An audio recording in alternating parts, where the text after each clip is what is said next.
শুভ সন্ধ্যা বন্ধুরা, কেমন আছো তোমরা সবাই? সকলেই বেশ ভালো আছো আর আমিও বেশ ভালো আছি। তো আমার চ্যানেলে নতুন আরো একটা ভিডিওতে তোমাদের সকলকে জানাচ্ছি অনেক অনেক স্বাগত আর ভালোবাসা। আজকে দিনটা হচ্ছে শুক্রবার। ঘড়ির কাঁটাতে এখন কিন্তু সন্ধে বেজে গিয়েছে প্রায় ওই 7:30-8টা মতো। আর এইদিকে দেখো আজকে কিন্তু আমি ওই যে সংসারিক কোনো ব্লগ নিয়ে আসিনি বা আজকে কিন্তু সংসারের কোনো কাজকর্মই তোমাদের সাথে শেয়ার করিনি। ওই যে কি বলো তো, সকাল থেকে না একদম ভালো লাগছিল না, মানে শরীরটা আর ইচ্ছেও করছিল না ভিডিও করতে। তো সে কারণে আর সকাল সকাল যেহেতু ভিডিওটা শুরু করিনি না, তার জন্য কিন্তু বেলায় ভেবেছিলাম যে তোমাদের সাথে কিছু হলেও ভিডিও শেয়ার করব, কিন্তু সেটা আর হয়ে ওঠেনি।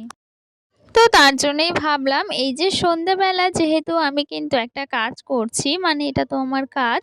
তো সংসারের কাজের পাশাপাশি এটাও আমার একটা কিন্তু ভীষণ মানে গুরুত্বপূর্ণ একটা কাজ বলতে গেলে। তো সেই কাজটাই করছি। ভাবলাম তোমাদের সাথে আজকে এই কাজটা বেশ ভালোভাবেই শেয়ার করি। মানে তোমাদের সাথে আগেও আমি কেকের ভিডিও শেয়ার করেছি আমার ব্লগে। তো সেক্ষেত্রে ভাবলাম আজকে যেহেতু ব্লগ করিনি, সেক্ষেত্রে একটু বেশ ভালোভাবে ডিটেলসে তোমাদের সাথে আজকে আমার এই কেক বেকিংটা শেয়ার করি। তো আজকে এই যে আমি একটা বার্থডে কেকই কিন্তু বানাচ্ছি অরেঞ্জ ফ্লেভারের। তো ভাবলাম তোমাদেরকে একটু দেখিয়ে দিই। তো কেমন লাগছে পুরো লুকটা অবশ্যই কিন্তু তোমাদেরকে ১ম এই দেখিয়ে দিলাম। আর তারপর এই যে কেকটা বানাচ্ছি সেটাই কিন্তু শেয়ার করছি। আমি কিন্তু ওই যে খুব ভালো কেক বানাই এটাও বলব না। তবে এই যে যতটুকু পারি কিন্তু নিজের সবটুকু চেষ্টা দিয়েই কিন্তু কেকটা বানানোর চেষ্টা করি। তো এটা কি বলো তো, কেক এমন একটা জিনিস না যেটা বানাতে গেলে ভীষণ ধৈর্যের প্রয়োজন, বা সেটা ওই যে একটু এদিক থেকে ওদিক হলেই কিন্তু একদম নষ্ট হয়ে যায়। আর এই যে আজকের কেকটা কিন্তু আমি একদম মানে নিজের পছন্দ মতোই বানাচ্ছি, যে কেউ কোনো কাস্টমাইজ করে দিয়েছে তেমনটা কিন্তু নয়। তবে ওই যে নিজের পছন্দ মতো কেকটা বানিয়ে নিলাম। তো কেকটা দেখো, ফুল লুকটা অবশ্যই কিন্তু তোমাদের সাথে শেয়ার করছি। এই যে কেকটার ফুল লুকটা। তো কেকটা একদম পুরোপুরি কিন্তু আমার কমপ্লিট হয়ে গেছে। একদম কমপ্লিট হয়ে গিয়েছে যেহেতু ভাবলাম যে কেকটা তোমাদের সাথে একদম পুরোপুরি কমপ্লিট করেই তারপর দেখাই। ওই যে ফিনিশিংটা দিয়ে নিয়েছিলাম।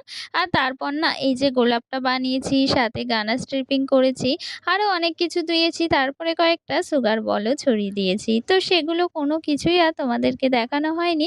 ক্যামেরাটা অফ হয়ে গিয়েছিল আর একটু তাড়াহুড়োর মধ্যেই ছিলাম। তো সে কারণে না তোমাদের সাথে আর শেয়ার করা হয়নি। তবে দেখো পুরোপুরি কেকটা কমপ্লিট করে তোমাদের সাথে শেয়ার করছি। আর এই যে কেকের যে কালারটা দিয়েছি লাল তারপরে সাদা, এই কালারগুলো না আমার নিজের পছন্দ মতোই দিয়েছি। ভীষণ ইচ্ছে ছিল এরকম একটা লাল সাদা কালারের ওপরে কেকটা রাখবো।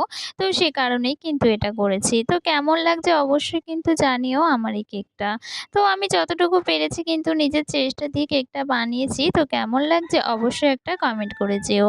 আর তোমরা যদি কেউ হাবড়ায় থাকো বা আমার থেকে যদি তোমরা কোনো অনুষ্ঠান পারপাসে কেক নিতে চাও, অবশ্যই কিন্তু আমাকে ইনবক্সে মেসেজ করতে পারো। তো চলো আজকের মতো এখানেই টাটা। সকলে ভালো থেকো।